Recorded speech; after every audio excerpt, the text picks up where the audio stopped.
Hello नमस्कार। मैं हूं निर्मल। आप सबका वापस से व्योरन पाठशाला में स्वागत करता हूं। चलिए, कैसे हैं आप लोग? एक नंबर। ठीक है। चलिए, मैं आपको बता देता हूं आज मैं क्या पढ़ाने वाला हूं, है ना। देखिए, मैं पढ़ाने वाला हूं आज आपको क्लास 9 के एनसीईआरटी, जिसमें आपका सब्जेक्ट रहेगा हिस्ट्री। और हिस्ट्री का पहला चैप्टर हम लोग पढ़ रहे हैं, वो है आपका फ्रेंच रेवोल्यूशन। कौन सा है? French revolution.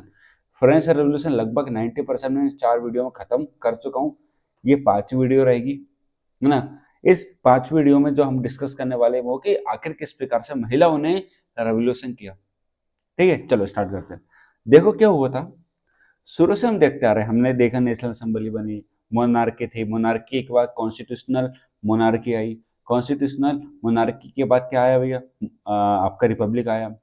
ये सब चलता आ रहा था, लेकिन किसी ने भी ये बात नहीं की कि महिलाओं को भी क्या दो, अधिकार दो। किसी ने बात नहीं की। लेकिन महिलाओं ने अपनी मांग उठाने की कोशिश की है। महिला क्या करेंगी? अपनी मांग उठाएंगी। ऐसा क्यों हुआ? क्योंकि शुरू से ही हमने देखा है कि ना तो उनको पॉलिटिकल राइट्स मिले, ना उनको कोई ये अधिकार मिला कि भैया वो एजुकेशन ले।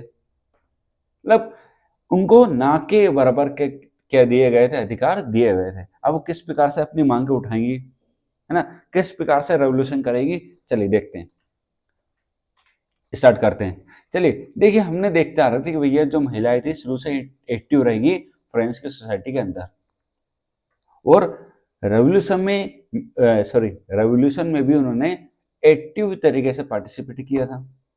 क्यों भैया? क्योंकि वो चाहते थे, या उनको एक उम्मीद थी। क्या उम्मीद थी? कि हमारी लाइफ सुधरेगी। यदि हमने रेवोल्यूशन नहीं किया तो ये हमारे ऊपर ध्यान नहीं देंगे।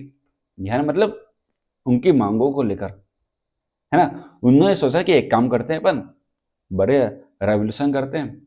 रेवोल्यूशन करेंगे, अपनी मांगों को उठाएंगे और अपनी लाइफ अच्छी हो जाएगी। क्योंकि इनकी लाइफ अच्छी नहीं थी। ये क्या काम कर रहे थे भैया? फ्लावर बेचना, फ्रूट बेचना, सब्जियां बेचना, या किसी और के घर में नौकर का काम करना। क्या अच्छी लाइफ थी क्या इनके? बिल्कुल भी नहीं थी सर। तो फिर क्या होगा? क्या होगा? दूसरा ये कि इनको एजुकेशन राइट भी नहीं थे। बिल्कुल भी नहीं मिला ये इनको। कोई पढ़े लिखे का कोई अधिकार नहीं था। पढ़े लिखे का अधिकार किसको था? जो नोबल या क्लर्जी की बेटियां थी। जी हाँ, सिर्फ बेटियों को, वो भी किसकी बेटी? नोबल और क्लर्जी की, बस। उनको ही यहाँ पर पढ़ाई करने का अधिकार था। बाकी किसी को पढ़ाई करने का कोई अधिकार नहीं था। दूसरा, जैसे इनकी पढ़ाई खत्म होगी, इनकी क्या करवा दी जाती थी? शादियां, ब्याह करवा दिया जा रहा था। ब्याह मतलब शादी, ठीक है। और दूसरा, शादी के बाद क्या करती है भाई? पति का ध्यान रखना, बच्चों का ध्यान रखना, घर का ध्यान रखना। ये हो रहा। देखो देखो, ऐसा नहीं है कि भारत की महिला अलग और फ्रांस की महिला अलग। सबका काम यहाँ पर सेम ही हो रहा है। अपने भारत में भी देख लो। भारत में देखोगे तो हर महिलाओं को पढ़ने का अधिकार नहीं मिला अभी तक। मिल तो गया, सरकार ने दे दिया, संविधान ने दे दिया, लेकिन समाज ने नहीं दिया। कुछ गांव ऐसे मिलते हैं जहाँ पर महिला नहीं पढ़ती है। उनको ऐसा लगता है कि महिला क्या करेगी, है ना। मतलब ये सब विचार है ये, हैं? अब सरकार भी क्या करे बेचारी। तो फिर भी क्या होता है हमारे भारत के अंदर? ये थोड़ा बहुत पढ़ा दिया, पढ़ाई के बाद शादी करवा दी, शादी के बाद महिला क्या कर रही है? घर के काम संभाल रही है। ऐसे क्या हुआ यहाँ पर? सेम हुआ बिल्कुल भी। फिर क्या होता है भैया? अब महिलाएं कोशिश करेंगी कि भैया अब तो हमें कुछ चाहिए, और चाहिए तो उसके लिए क्या बनाएंगे? Political group. और अपनी मांगों को लेकर मैगजीन और न्यूज़पेपर में डिस्कस करने लग गए थे ये लोग, है ना। तो अलग अलग क्या बनने लग गए? फ्रांस के अंदर पॉलिटिकल ग्रुप क्या बनने लग गए? फ्रांस के अंदर छोटे छोटे पॉलिटिकल ग्रुप बनने लग गए थे। कुछ पॉलिटिकल ग्रुप थे उसमें से, जैसे एक था द सोसाइटी ऑफ रिवोल्यूशनरी, वो था रिपब्लिकन मूवमेंट। वो पॉलिटिकल ग्रुप बने क्यों? सीधा सीधा है, अधिकार की मांग को लेकर। बस ये चाहते हैं कि हमें पूरे अधिकार मिले। जो अधिकार किसको मिले? पुरुषों को। सीधी सीधी बात है। जब आपका नेशनल असेंबली आया था, उसने वही महिलाओं को वही पास में रखा कि वही महिलाओं को कोई वोटिंग अधिकार नहीं है। दूसरा, वो लुईस 16 पागलट आदमी, पागलट ही है वो एक नंबर का, उसने तो महिलाओं को दूर खड़ा कर दिया था कि वो आना ही नहीं मेरे पास। फिर बाद में जाके 40,000 कंप्लेंट लिख के दी थी, दी थी नहीं थी, बिल्कुल दी थी सर। फिर क्या होता है, फिर ये लगातार ही मांग उठाती है कि हमें क्या चाहिए, वोटिंग राइट चाहिए। अच्छा, वोटिंग राइट्स क्यों चाहिए, सुनो। क्या हुआ था, जब 1791 में हम जब संविधान बना था, वही वाला, हाँ, नेशनल असेंबली जो बना था ना, वही वाला, जब उन्होंने संविधान बनाया था तो सभी को वोटिंग राइट्स नहीं दिए थे। उन्होंने सिर्फ महिलाओं को किस में रखा था, सब महिलाओं को रखा था पासिव में। किस में रखा था उन्होंने, पासिव सिटीजन में। पासिव सिटीजन में कौन होगा, जिसको वोटिंग अधिकार नहीं है। और 80 में कौन था उस समय, जिसको वोटिंग अधिकार है। अच्छा, 80 में कौन थे, जिसके पास 3 दिन के वेजेस के बराबर क्या था, पैसा था, उसी को वोट देने का अधिकार था फ्रांस के अंदर। महिलाओं को उस समय कुछ नहीं मिला था, ठीक है। फिर क्या होता है, जो रिवोल्यूशनरी सरकार आती है वो एक नया कानून बनाती है। उस कानून के अंदर क्या चीजें लिखी है, सीधे सीधी बात है, कानून को बनाया गया है, कानून बनाया गया है कि महिलाओं की जो लाइफ है वो सुधरे, महिलाओं को भी क्या मिले, वोटिंग अधिकार मिले। फिर क्या होता है, फिर ये लोग स्कूल स्थापित करते हैं। क्या करते हैं, स्कूल, उस स्कूल में महिलाओं को भी उतनी ही एजुकेशन मिले जितनी पुरुष को मिलती है। मतलब यहाँ पर दोनों को इक्वल राइट्स दिए गए, किसके मामले में, एजुकेशन के मामले में। और क्या किया गया, और ये किया गया कि भैया यदि कोई महिलाएं शादी करना चाहे तो शादी कर सकती है, यदि महिला की इच्छा नहीं है कि मुझे शादी नहीं करनी तो वो उसके ऊपर है, यानी आप उस पर कोई जबरदस्ती नहीं कर सकते। इसको किस में रख दिया था उन्होंने, सिविल लॉ के अंदर, ठीक है। मतलब ऐसा नहीं कि भैया आपने पढ़ाई कर ली थी अब शादी करनी पड़ेगी, नहीं भैया, उस लड़की की इच्छा के ऊपर था कि वो शादी करे या ना करे। Marriage was made in the contract inter in the freelance state अंदर सिविल लॉ, शादियों को किसके अंदर रख दिया था इन्होंने, सिविल लॉ के अंदर रख दिया था। कोई दिक्कत यहाँ तक। और एक और कानून बनाया गया किसको लेकर, डाइवोर्स को लेकर। अब यहाँ पर डाइवोर्स का कर दिया गया लीगल, पहले लीगल नहीं था। ये कब हो रहा है, सीधी सीधी बात है 1794 के आसपास हो रहा है सबको सब। मतलब जैसे आपका रेनो टेरर खत्म हुआ ना, उसके बाद की कहानी है। ये डाइवोर्स को लीगल बना दिया कि भाई महिला चाहे तो डाइवोर्स ले सकती है, डाइवोर्स के बाद अपनी एजुकेशनल लाइफ या प्रोफेशनल लाइफ को अच्छा कर सकती है ना। उसके बाद शादी चाहे या ना करना चाहे ना चाहे ये उनके ऊपर है। उसके ऊपर उनको जब भी जॉब होगी, मतलब जॉब के लिए उनको क्या दी जाएगी, ट्रेनिंग भी दी जाएगी। मतलब सारे अधिकार देने की यहाँ पर कोशिश की गई। और फिर भी कहीं ना कहीं देखो, इतना कुछ कानून में लिखा मिला क्या, कुछ भी नहीं। बोला गया कि हम ये सब करेंगे, ये सब करेंगे, लेकिन कुछ नहीं किया गया था। फिर क्या हुआ, फिर वुमेन्स ने लगातार स्ट्रगल किया गया कि भाई हमें पॉलिटिकल राइट चाहिए तो चाहिए। भले आपने ये सब बना दिया, भाई आपने क्या बोल दिया, मैरिज को लीगल कर दिया, डाइवोर्स को लीगल कर दिया, सॉरी मैरिज तो लीगल थी, डाइवोर्स को लीगल कर दिया, लेकिन हमें क्या चाहिए, और पॉलिटिकल राइट्स। उनकी फिर भी लगातार क्या रही, डिमांडें चलती रही। कोई अभी तक उन्होंने दो चीज दी है, एक तो भाई मैरिज को लीगल कर दिया, पढ़ाई को सबके लिए बराबर कर दिया, एजुकेशन को। तीसरा, अब महिलाओं को जॉब ट्रेनिंग दी जाएगी।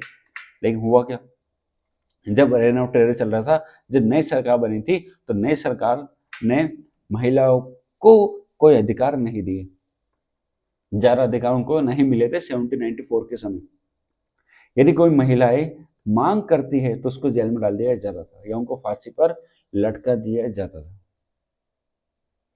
वही हालत है, देखो हर देश में वही हालत है, यदि किसी ने मांग उठी तो उसको जेल में डालो, सीधी सीधी बात है। फिर क्या होता है, लगातार ये क्या कर रही थी, वोटिंग राइट्स के लिए मांग करी। Equal pay for equal work, भाई जितना आप पुरुष को दे रहे थे, पुरुष को 100 रुपये दे रहे हो तो हमें भी क्या दो, आप 100 रुपये दो। यानी सभी को क्या देना चाहिए, बराबर पैसा दो। वेजेस के लिए इन्होंने क्या किया, मांग की। देखो कितने लंबे समय से मांग करती आ रही थी, कितने लंबे समय से पॉलिटिकल एक्टिविटीज करती आ रही है, पॉलिटिकल राइट्स मांग के आ रही थी, लेकिन 1946 में ही उनको ये सब मिला। कब मिला उनको, 1946 में। भले अपने 1793 में कानून बना दिया तो ये महिलाओं को हम ये दे देंगे, क्या उनको पूरे अधिकार दिए गए? बिल्कुल भी नहीं।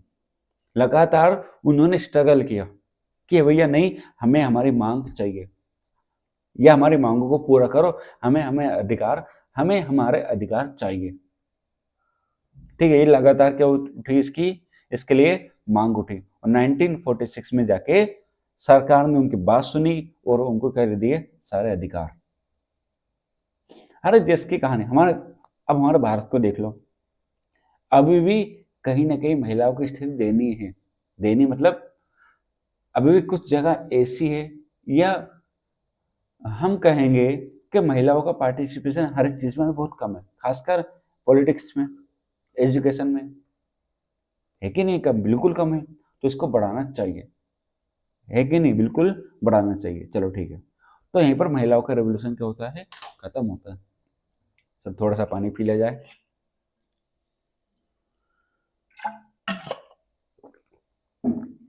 चलिए अब बढ़े आगे।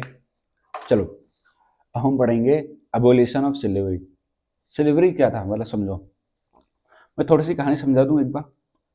देखो, फ्रांस के अंदर होता था प्लांटेशन, फ्रांस के अंदर, यूरोप के अंदर, और उसके बाद आपका अफ्रीका और कुछ देशों में प्लांटेशन। ये लोग प्लांटेशन करते थे किसके? इंडिगो, तंबाकू।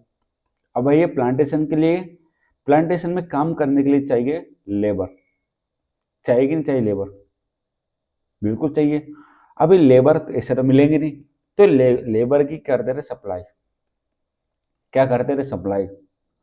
इन्हीं लेबर की डिमांड और सप्लाई की वजह से फ्रांस के अंदर, यूरोप के अंदर, अफ्रीका के अंदर स्लेवरी बढ़ती गई, और फ्रांस के अंदर कोशिश की जाएगी कि स्लेवरी को खत्म किया जाए। तो किस प्रकार से स्लेवरी खत्म होगी देखते हैं।